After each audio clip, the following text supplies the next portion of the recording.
everyone. Welcome to the Nicki Sun Show. I'm your host, Nicki Sun. I am super excited because the next guest honestly needs no introduction, possibly a reintroduction because we all know and love him as Han from Better Luck Tomorrow and the Fast and Furious franchise. And might I say, single-handedly has put both hot and cool Asians on the map. But today we're actually talking about his directorial debut with Shaky Shivers. So please join me in giving a warm welcome to Kang. How are you? Great, Nicki. It's so great. Thank you so much for being here. Thanks for having me. Yeah, and I know your characters are notorious for snacking in your scene, so I thought, why not snack while we get to know more about Shaky Shivers, your directorial debut? Are you cool with that? Sure. We can also give the audience what they've been wanting, ASMR from Sung and Snacks himself, from the biggest snack of all, right? Okay, so I actually did the liberty of finding the exact ones you snack on.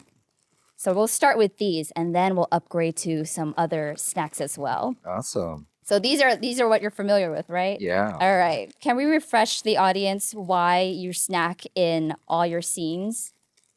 The reason Han snacks in the Fast and Furious movies is the origin of Han actually came from Better Luck Tomorrow, a small independent film I did with the director of Tokyo Drift Fast and Furious, Justin Lin. And Han in Better Luck Tomorrow was a chain smoker. And when I got the script for Tokyo Drift, Han did smoke. And knowing that a lot of young folks watch, the Fast and Furious franchise, I just felt like it was not the right thing to do, to have a character that could possibly influence, the idea of what it is to be, I guess, cool, to be smoking. Because it's a really bad habit and it's very unhealthy for you. But Han in the script, if you really look at the Fast movies, barely talks. And I felt like a snack, have a character having a snack, you could be within the scene and then still have something to do. As an actor, you're always looking for an activity, not just standing there. And, when you snack, you can basically project what's going on internally through the snack. Oh, can you show us? Give us what Sun Kang pissed off ASMR snack looks like. So if I'm looking at you and you do something that I disagree with, just before I'm about to eat it, I just toss it away, right? We're mixing food here. or if I'm intrigued by what you're saying, I put it in and slowly chew. I'm right? intrigued too. Right? Just But if you're a little anxious, you could, kind of with the snack like this, and kind of, you're a little nervous, right? Okay. So, yeah. Okay. Right? Well, thank you. This Yeah. is the first time actually trying this too. I was like, I can't wait. This is my first time trying the actual snacks with the snack Sun Kang. So How do you like it? it's really good. Yeah? It's like peanuts, crunchy. Can you describe, because this is also audio and video, what it tastes like? It's not that good. It's not? No, the taste is really weird. I guess it would be a very Japanese or Asian taste to it. I mean, it's savory, that's for sure. I guess you could describe it as savory. It's not cheesy, which I love, like cheesy baked, Lay's chips. When we're talking about cheese, though, do you have a favorite cheese? My favorite cheese, I'd say blue cheese. Blue cheese. Yeah. Okay. I like blue cheese too, Yeah. but not everybody likes blue cheese. So. Mozzarella cheese, I love, right? Okay. Well, since you said these snacks were not as great, I actually have a surprise for you. Friends over at Bokksu, I don't know if you're familiar with them. I don't know Bokksu. They send you premium snacks directly from Japan. Wow. I've never opened this before. They sent us two so we can go through it together, but I feel like it was time to upgrade the snacks. Bokksu. I wonder what that means. Yeah. Probably means box. But we have a whole bunch of snacks in here. So I just want to, can you describe your process when you're choosing a snack, first of all? Uh-huh. What do you go for? Are you going for the crunchy? Are you going for savory, sweet? Because there's a little bit of everything in here. I always look for the cheesy first. Okay. Yeah, the sweet I like to save last. I like crunchy for sure. So what do we have here? We have a. It's cool because they also tell you what snacks and where they're from. Oh yeah. Yeah. So we have snacks from Hiroshima, Osaka, Tokyo. Okay, one of my favorite cities in the world is Kyoto. So what snack Okay, is let's look from at the Kyoto? snack. So it's the one that looks like this, and this. So okay, this is a tea, so we can't brew tea right now. But this snack, let's see. We can taste these all together.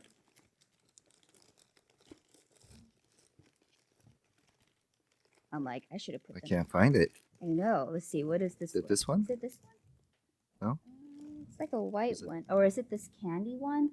Oh, it might be this candy. The candy? handmade This one. citrus candy. This one. Okay, should we try Oh one? no, we don't want to do Okay, candy. he's like, I don't want candy yet. Okay, so Oh, we're going through the oh, process hey, of hey, look how at to the find your chips. You snacks. got the There we chips. go. We found one. All Pure right. potato. Obviously, it's a potato chip. Let's Oh try my this gosh, one. we'll do this then. Oh, this is a great box, though.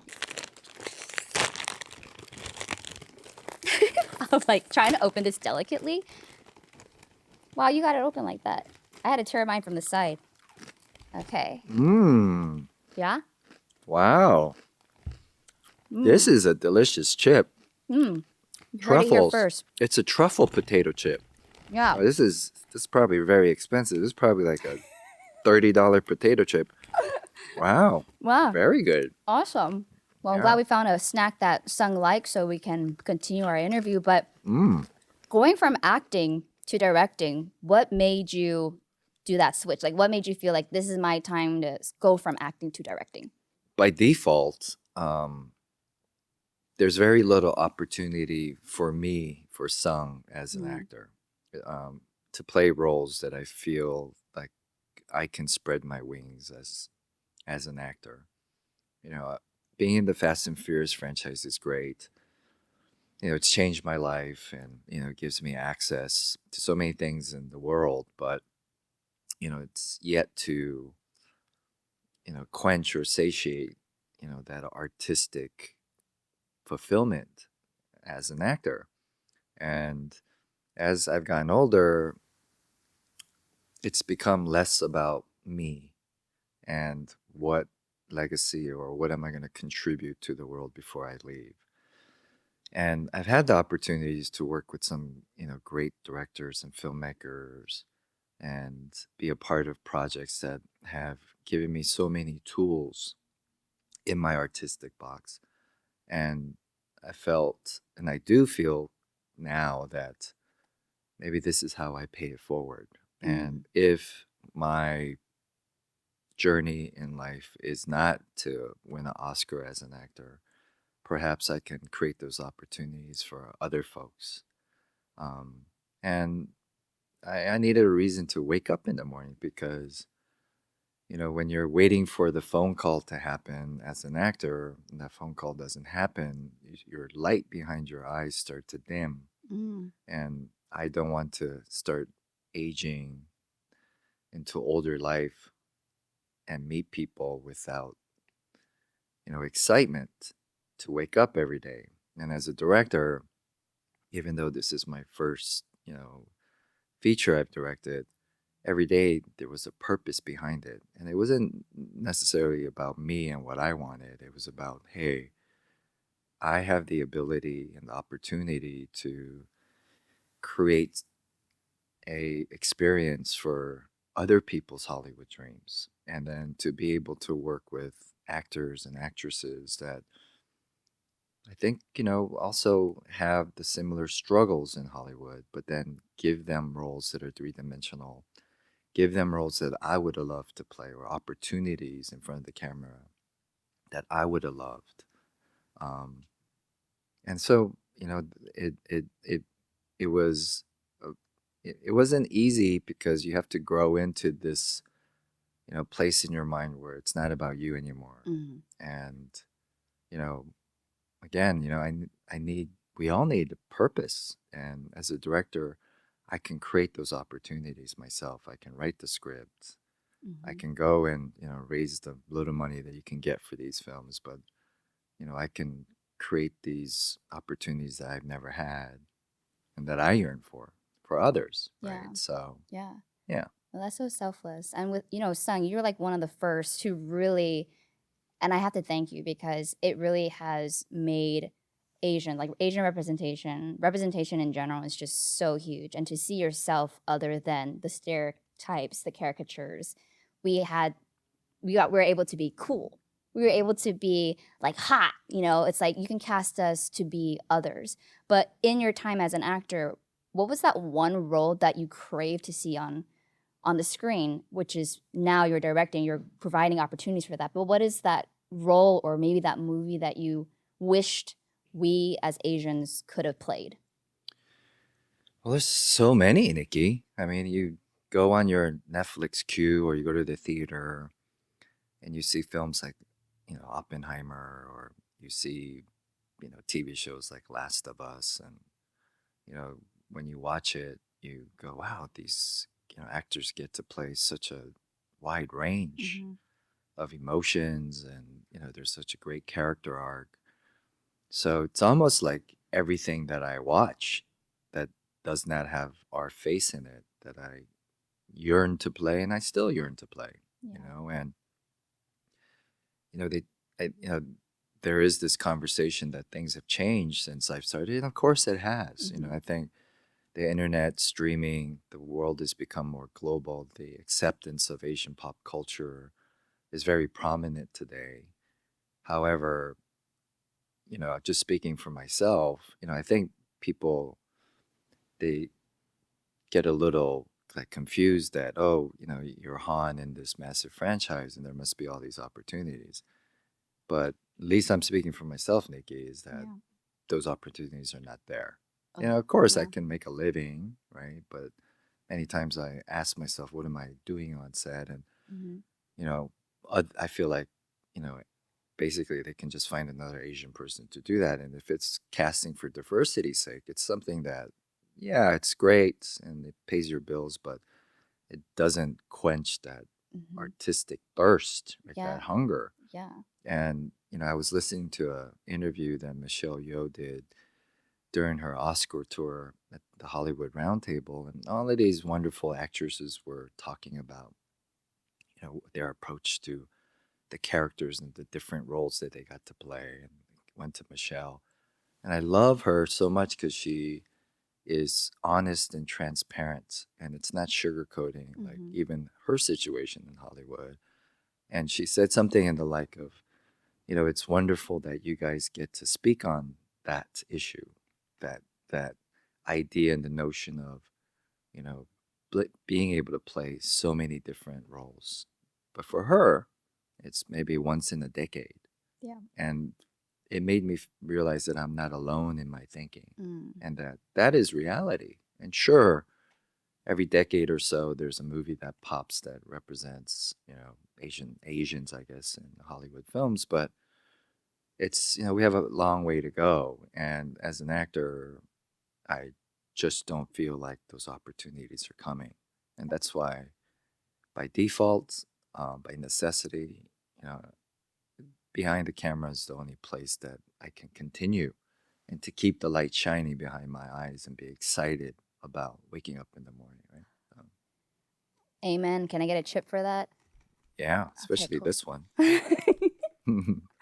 Well, let's talk about that because you are creating that light for other actors. I know you have the amazing lead, Vivi Nguyen, in Shaky Shivers. So, can you talk about now you are creating this light for others?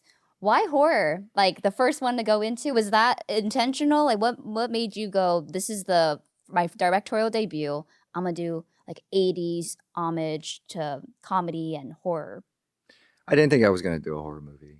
I thought, because I'm a child of the Sundance movies and those festivals, and and TIFF. I thought and I was looking for years for like a coming of age drama that represented, I guess, my personal story. Um, and I couldn't find the right one, and also I did not have. I felt at the time like if you start off with such a personal story, do I have the tools in my director's toolbox to be able to execute? I questioned that. I wasn't sure of that. Mm-hmm. And I needed something a little like, I guess, less bandwidth to sink my teeth into, because I wanted to make sure first I had the stamina, and I actually, needed to find like the why behind why am I going behind the camera? Mhm. Is it a phase I'm going through? Is it just because, right? And we shot Shaky Shivers during the pandemic, the height of the pandemic. It was like Ooh, the peak of it. yeah. And everybody was going through a tough time.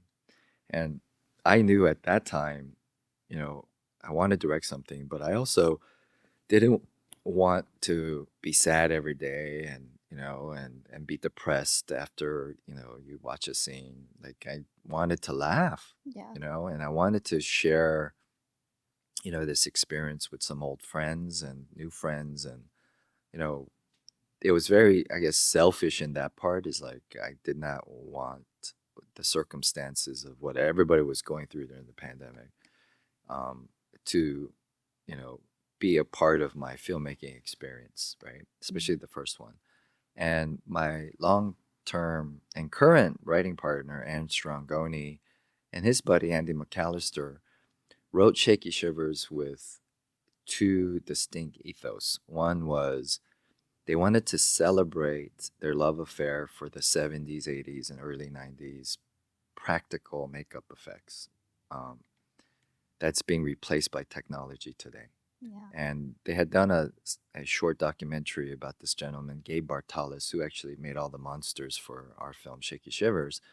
And Incredible, he's a legend. yeah, journeyman, yeah, Yeah. true, and truly passionate about his craft and his field, his art form. That generation of artisans slowly being weeded out and dying off and being replaced by technology. So they wanted to celebrate, that era and that craftsmanship. And also, what I used as my northern star for Shaky Shivers to give me like a purpose of why I'm telling the story is Andy McAllister, one of the writers, had shared with me. He's like, I created these female characters, Karen and Lucy, because I wanted to share my love affair with practical effects with my daughter. His daughter, his daughter was like 8 or 9 at the time, but he didn't want to scare the bejesus out of Mm. her in like Okay. like a slasher horror film. Yeah. And he created these two characters that she could find and leave after watching the movie. Not only experiencing the beauty of practical effects, but then also the message that this story gives that it's okay to be comfortable in your skin. You don't have to be the homecoming queen. You don't have to be the most popular person in town. As long as you have one friend, one partner in crime, you're good. Yeah. And that's all that matters, especially today with all the pressures that social media gives young Mhm. folks, right? True, yeah. Um, and I love that message, right? And I felt like, oh, I could do this, right? And so, you know, did I think I was going to do a horror movie? Do I think I'm going to continue? Probably not, right? Okay. I have other stories I want to tell, but I knew that I had a weak side. My understanding of post production, was it was non-existent, right? Like actors, you get to be a part of pre-production, and you definitely are part of actual physical production. But post is the third part of making a film, and that's a language that I did not understand. So Mm. I said, what a great opportunity to work on a smaller film and that doesn't cost a lot of money. And even if we don't make money or if it doesn't work out, it's not the end of the world, Yep. right? So, and at the end of it, I realized this is something I love to do. This is where the best version of Sung comes out, right? Mhm. And I love it. I realized how much I love, filmmaking. That I love being the first person there. I love being the last person to leave. I love all the obstacles even that film challenges you with, and I love the collaboration.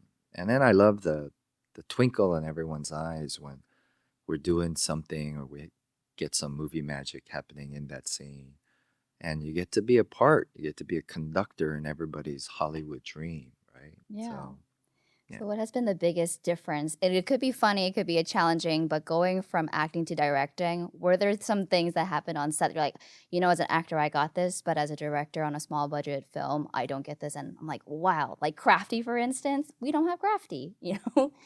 Well, we had crafty. I mean, Yeah. our only currency on Shaky Shivers was people's passion and our friends coming in and donating their time and cooking food for us and doing craft service for us. Wow. But I think just like in any field, the management of people and dealing with the human condition and human drama is like the hardest part. And how does one as a director in the leadership position stay zen and Mm, not allow these things that are challenging you on a daily or hourly or minute to minute basis?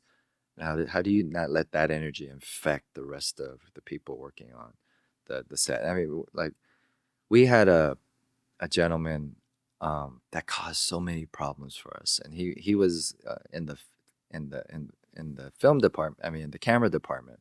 It was a guy that like rack focus, so he's the DP's like looking through the viewfinder, and there's someone that make sure that the scene is in focus.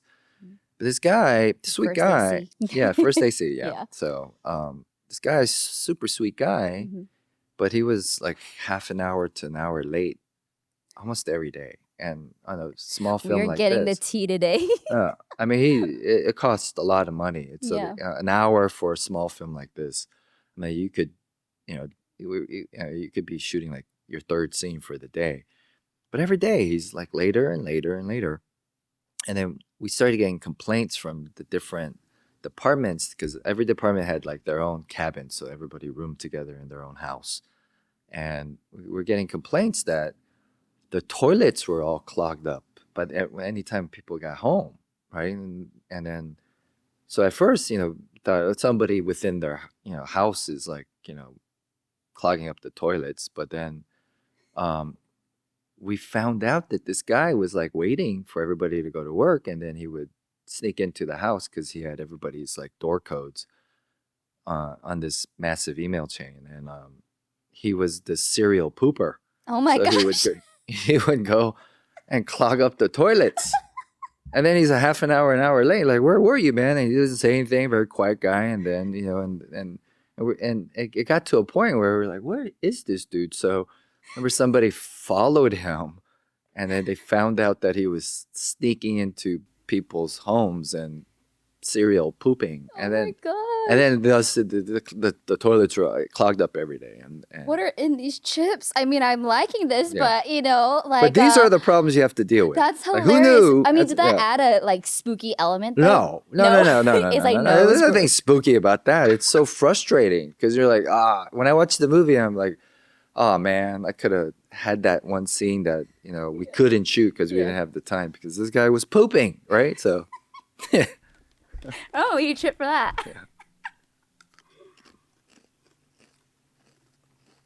Yeah, ASMR will just calm the nerves down all the time. I can see why you snack in every scene. Like, this is really, really nice. But let's talk about your lead cast. What did you find in Vivi and Brooke? Mm. And were you involved in the casting process? And also, why was it so important to have like an Asian lead too? Because I'm sure because of you directing it, you had some say to make sure that representation was at the lead standpoint. Well, I don't really engage too much in that conversation about representation. They go, as an Asian American director now, are you thinking about casting Asian Americans? Like, I go, well, I don't have to think about it. Yeah. Like, it's the world that I exist in, and Mm-hmm. I don't like go, hey, let's go and fight this fight. It's like, well, I know that Asian Americans, you know, there's enough good talent and great talent out Yeah. there to be able to play these parts, but I don't go in there just going, hey, I'm just going to start casting everybody as an Asian American. I don't think that's fair for the project Yeah. as a whole. 100%. You have to you have to cast the best actor, and part and the actor, they go together like a perfectly tailored suit, Mm-hmm. right? I mean, there are enough actors and talented actors out there that can take a role and they can execute it. And it's like putting on a jacket off the rack. It fits, right? But then a tailored suit, a tailored jacket is perfect for that person. And when you watch films and you go, story was great, production was great, that director obviously knows what he's doing. However, that role and that character, something just did not like work, right? Mhm, mhm. Um, and then you see a film and you're like, oh my God, that person was born to play that role. Yeah. And so that was the approach that I went into casting. And Brooke Markham, that plays Lucy, she was the first person to be cast, and she was referred to me by producers that had worked with her in the past. And it's within like 30 seconds. There is this vulnerability. There's this first ability, and there's this light behind her eyes that okay, this is a person that's going to be able to bring Lucy off the paper and make it her own, right? So, is what is the method behind the madness is like you just trust your gut and you go, that is Lucy. She was born to play Lucy. Now, Karen was just difficult overall because I looked at all different like ethnic backgrounds, right? So, yes, it'd be great to have an Asian American person to play that, but I opened it up just as I would have hoped that if I'm in a project, I don't want to be cast Just because because. I'm Asian American, right? 100%. Like that, I don't want that charity. Like I want to be the person that visionary, that director says he was born to play that, right? Yes. And so we just kept looking and looking and looking and looking. And it didn't matter if they were white, African American, Hispanic. It did not matter. It just there was no fit, and I didn't know what to do. Right, and it was like in the last hour, a friend of mine that went to UCLA Film School had cast Phoebe in his thesis project in his short film, and I was telling him about the character and how difficult this was, and then he showed me this tape, and I was like, "Wow, that's Karen. That's Vivi is Karen." Even in the short, Mhm. it's like that's Karen. And then we did a chemistry read with Brooke and Vivi, and within the first 30 seconds, you go, "These are tailored parts for them," right?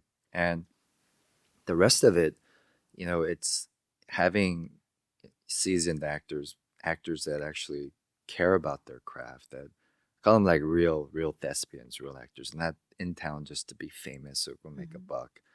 Um, they are, when you talk to Brooke and Vivi, I mean, they are trained and serious thespians, right? So it made my job super easy. I mean, the director's job is just to hire people that are better and more, talented than you, and then it makes your job easy. So, somehow we got lucky and and it worked out. But, I don't like it when someone meets me and they're like, "Hey, I'm going to cast you in this film for like diversity's sake." I go, "I don't want that role. That's like, I don't want Yeah, your pity. Like, yeah. am I, As you said earlier, charity. We don't need your yeah, charity. I don't want that. Yeah. Because then it's Mhm. gonna the film's gonna suffer, and then the camera doesn't lie.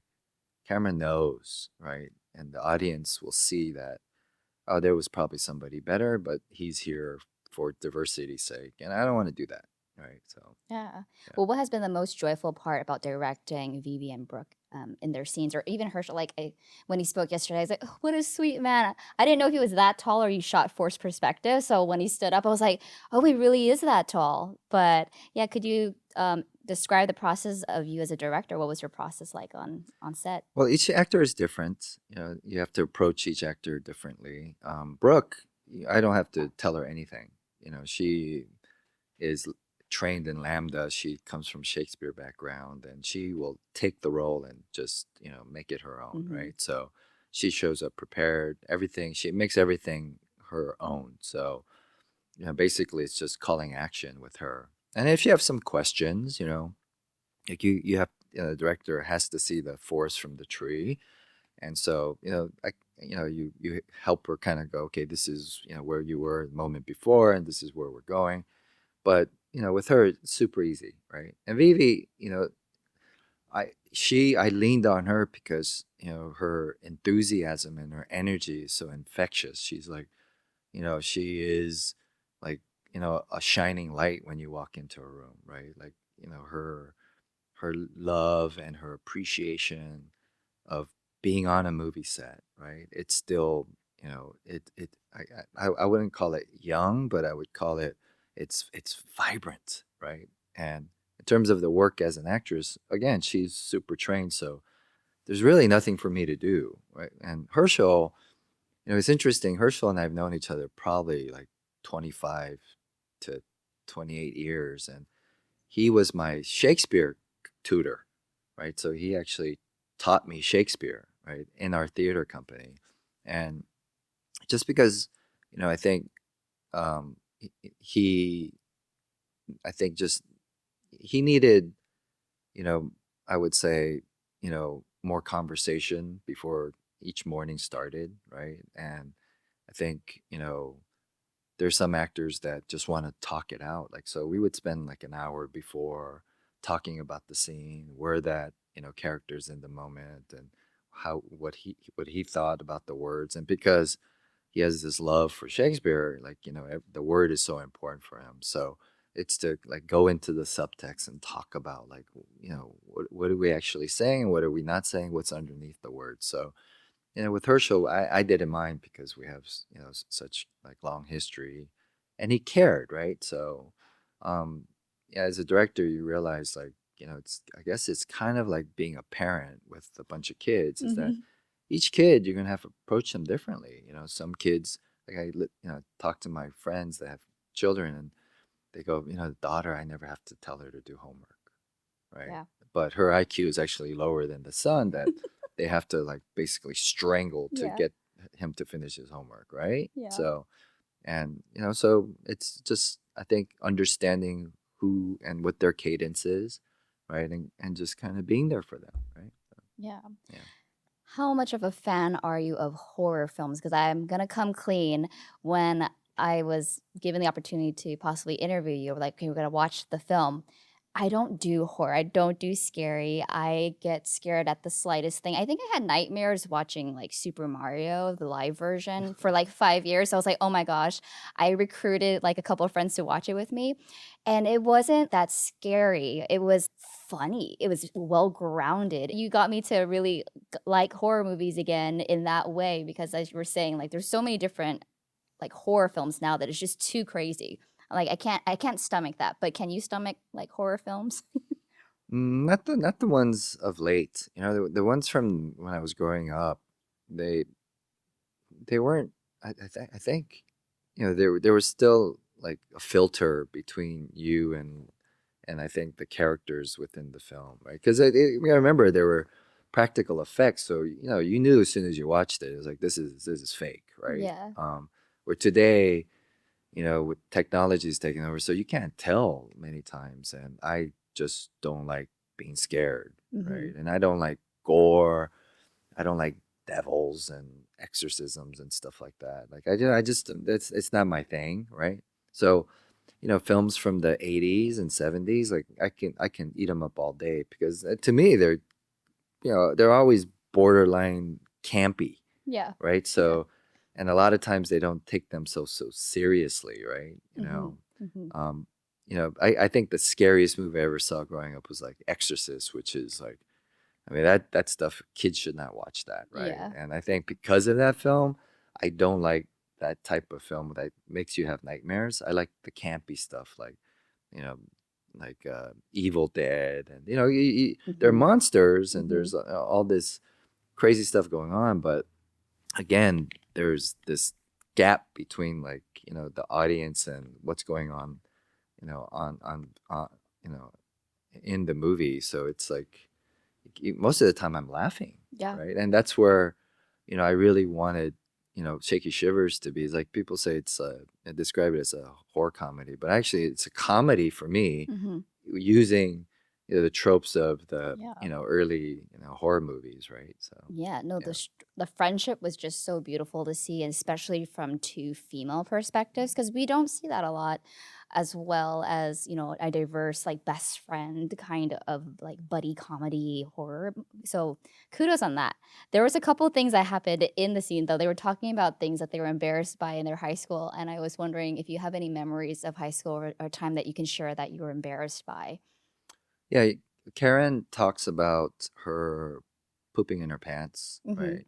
When she ran cross country, right? Yep. And that was actually, I could totally relate with that. When I was in high school, Was that drawing from your own experience? Did for you? sure, Yeah. for Okay. All sure, right. yeah. Just wanted to double check.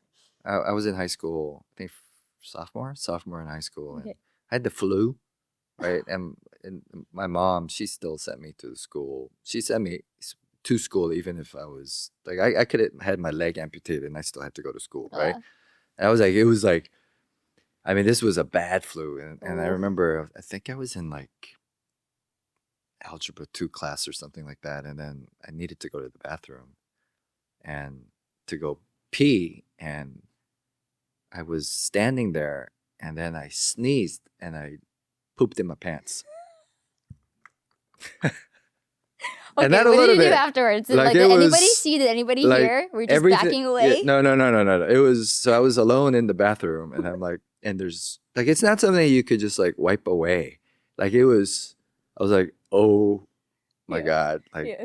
everything, like everything is out in my pants, right? And I'm looking down, and I'm like, oh, any minute now, someone's gonna come in, and like the world is passing in my head. Like I'm going, oh no, they're gonna come in, and I'm gonna be the dude that pooped in his pants, and I'm not gonna hear the end of this. Mhm.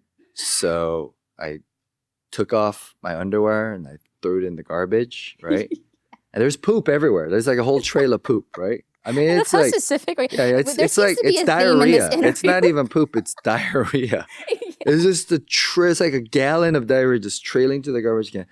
And nothing, I'm like, okay, what? I don't know what I'm gonna do. So I just started running. I hopped over the fence and I Uh-huh. like ran home. And no one saw you. I think people saw me, but I'm running like full sprint. Like I ran home, and then as soon as I got in front of the house, like I got the water hose and I hosed myself down, and I stayed, and then I went in my room and like just went under the covers, and I was just praying that nobody saw me Yeah. go into the bathroom. Uh-huh. And the next day I went back to school, and No one saw it. nobody saw it. Yeah. And now I don't care. Like, it doesn't matter. Now it's a good story. But yeah, Yeah. I did poop in my pants. Son Kang pooped in his pants. Thank you so much for sharing with that.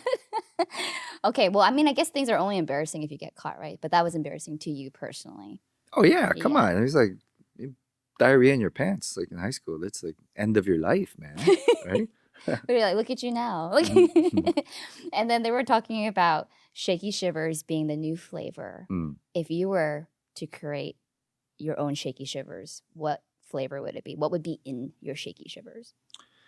I think the base would be Rocky Road ice cream, which I Ooh. love, right? Yeah. And what else would there be? Maybe there would be some mochi. I think like Ooh. I love Mochi mochi. with the marshmallow from the Rocky Road or Yeah, for substitute sure. that? No, no, no, no, no. Okay, You all put right. that in there, like Okay. like a really I light think there's mochi mochi. in here too, by the way. I'm sure there is. Yeah.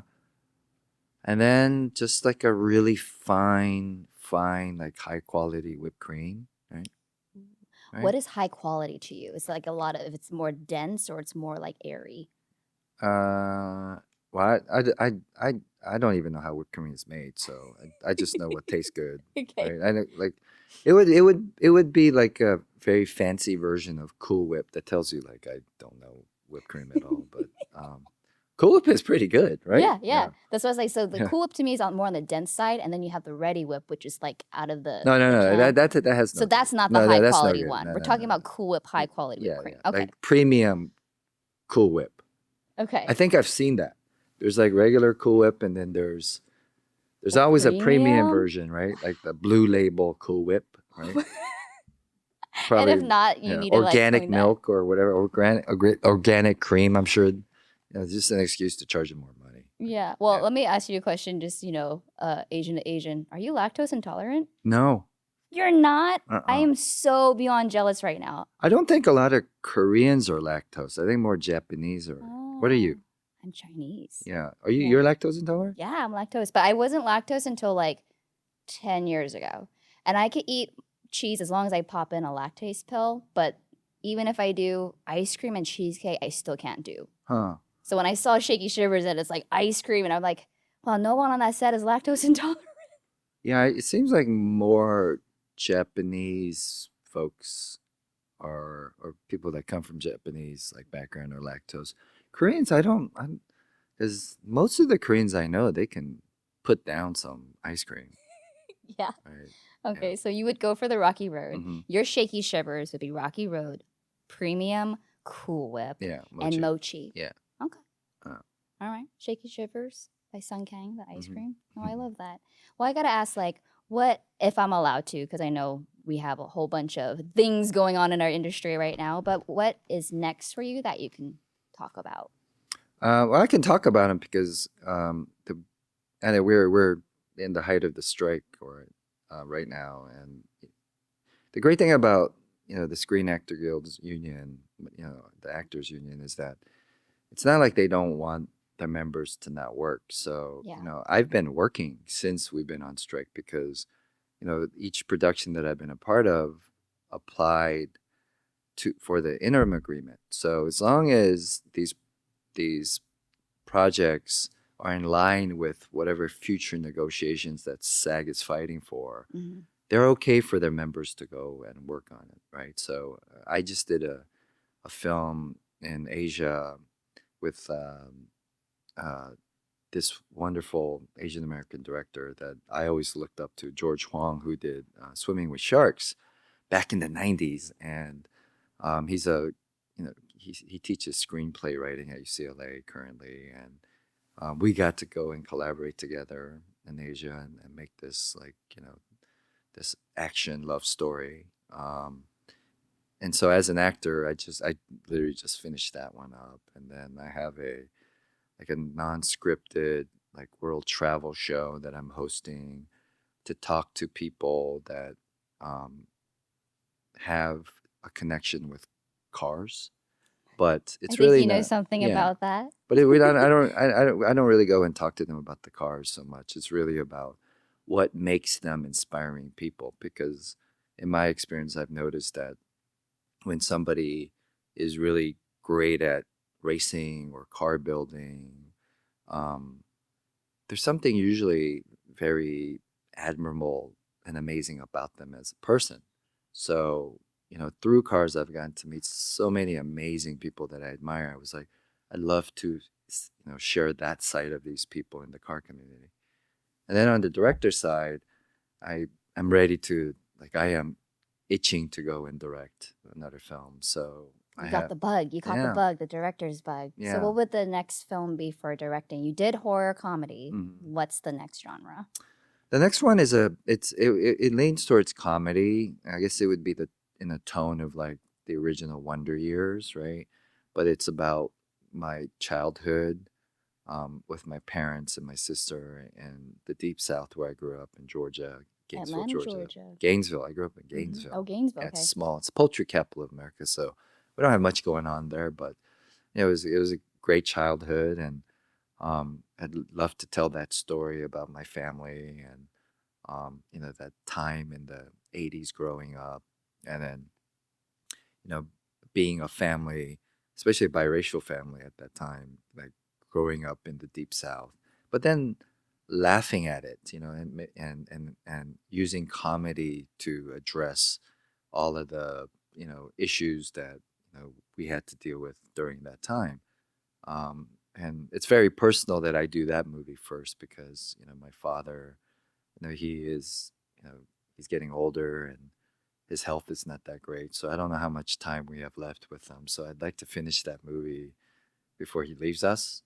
What is it about your family that you'd love the world to know? Like, what is the most important, crucial element in that you hope audiences will get from that? I hope, I think right now, I hope I can execute it. But the thing that my parents have left and given me to, I think, to even be able to navigate Hollywood, right? Mm-hmm. And um, be a person that looks like me in America and still keep that light behind my eyes is that they never saw themselves as victims of any situation, right?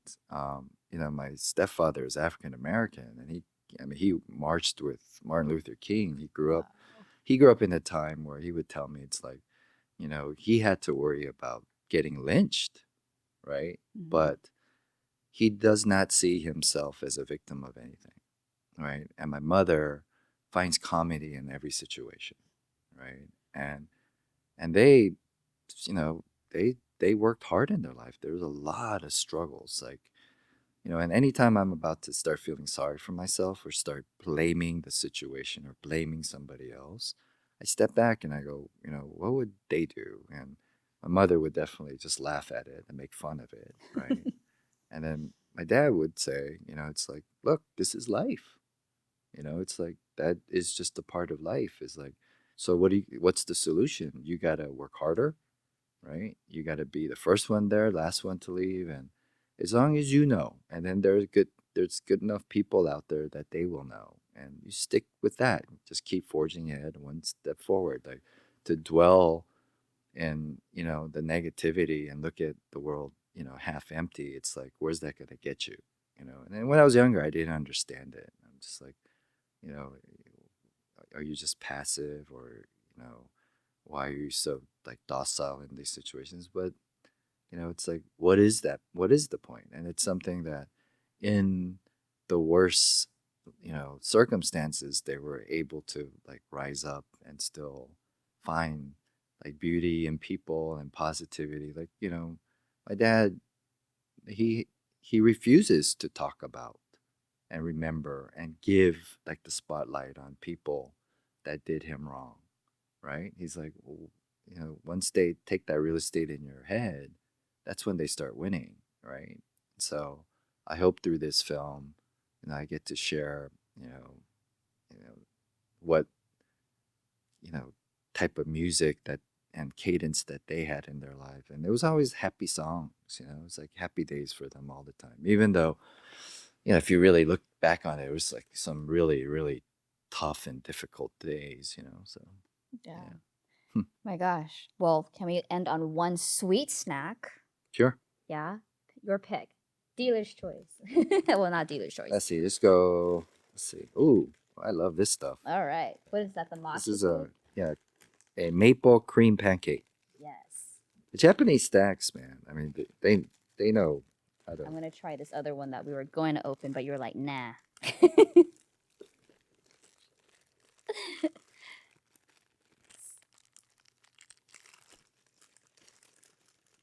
I was like, although if I keep putting this in my mouth, you'll hear like it clanking against my teeth. So I'm just gonna lick it and like put it back in the bag. But So this one's good. mine. You can have the other one. So good. Are Yeah. they here in America? I believe they are, but they are directly shipped from Japan, and every month is different. They package premium Japanese snacks so people can experience Japanese culture all over the world, which I think Great. is really, really cool. Well, that's great. Yeah. I have to ask too, really quickly, what car did you drive over here? I didn't drive today. You didn't? No, but typically my daily driver is I think one of the best cars ever made um, for mankind is I have a my daily driver is a 2023 Toyota Sienna minivan. Minivan. It has 18 cup holders, Nikki. 18 cup. Do you use all 18 cup holders? I do, unfortunately. Most of the time it's filled with a bunch of junk. I'm like, what's going in your 18 cup holders? Yeah, I mean, cup holders I is like the really world wants to underappreciated. know, son. Yeah. What do you put in your 18 cup holders? Cups. Yeah, just cups. Cups, Like no your sodas iPhone. or Yeah, you got your iPhone, your chargers, come on, you could put these snacks in there. yeah. Or I could throw a bottle of water and it's gonna hit a cup holder. And this thing gets 36 miles a gallon. I mean, gas in my neighborhood is like 6.50 a gallon. Oof. And look, I have other like sports cars, but with a minivan, it's great because you're under the radar. Like, Mm-hmm. police never bother you. Because even if you're going fast, you look like you're going slow, Yeah. right? And when you're tired, you can just pull over. I have this mattress for my dogs in the back. Okay. And like, when I was editing Shaky Shivers, sometimes I'd be driving home at like 4 in the morning from downtown. And I couldn't make it sometimes, so I would pull over and just go to sleep for half an hour, right? So Yeah. this van has changed my I think like whole being because I'm so That is happy. Yeah. so deep and It's like profound.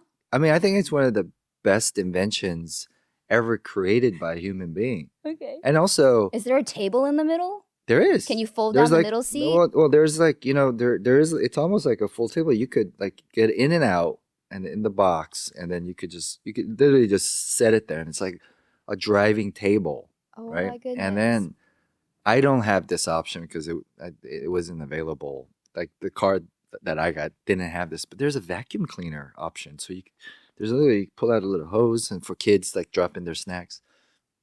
I mean, if it seats nine, wait, one, two, three, four, five, six, seven, eight, eight. Uh-huh. Most minivans seat seven. This seats eight. So I like to drive and I like to drive people around and it has like a phone. It has a phone charger. You just put your phone down. It's like has that like the Bluetooth in that is great. Man, you are I mean, selling this. no, I and mean, look, Toyota doesn't pay me nothing. Like I have no connection with them, right?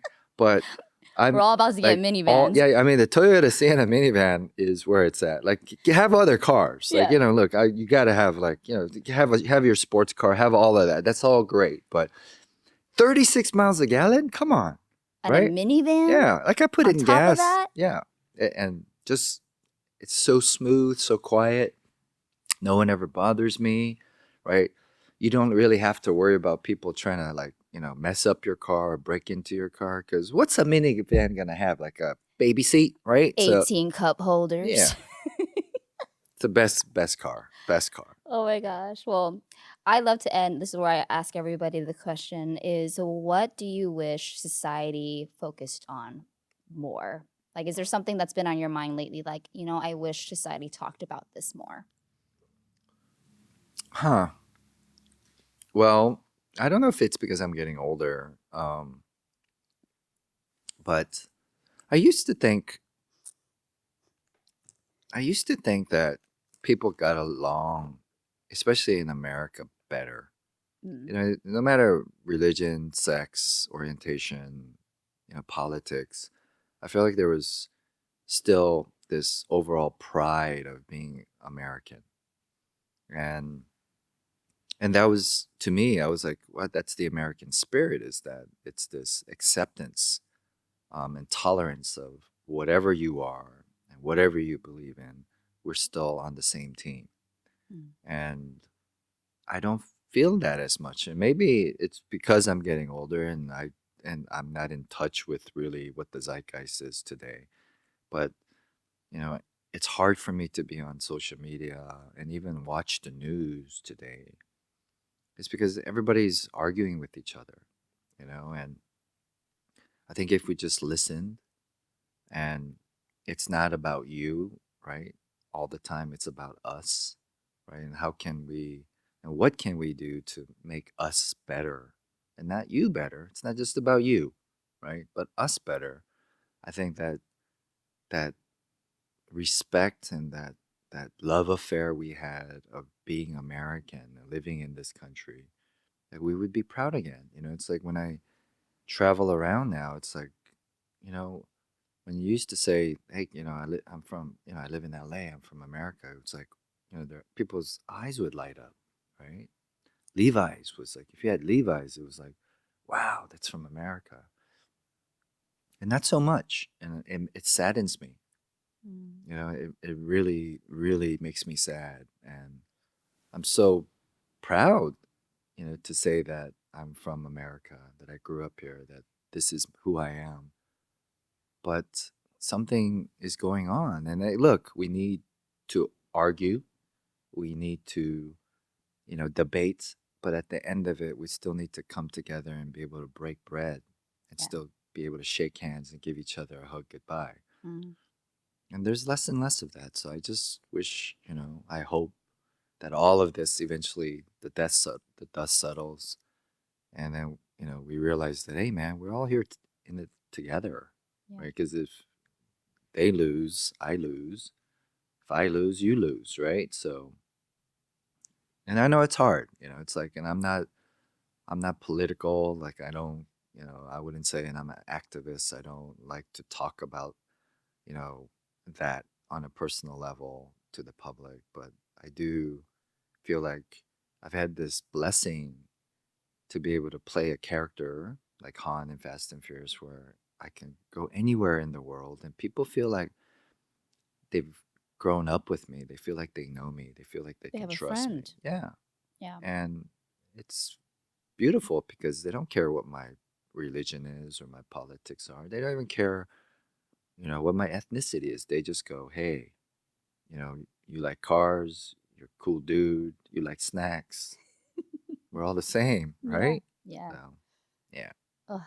Well, Sung, I appreciate you. Thank you for breaking bread, breaking snacks with me, taking us through a joyride of minivans, pooping, and your directorial debut, Shaky Shivers. Thank you so much for being here. It really has meant a lot. Thank you, Nikki. Really Yeah, enjoyed this conversation. appreciate you. Well, thank you to everyone who is watching and listening to the Nikki Sun Show. I'll see you in the next episode.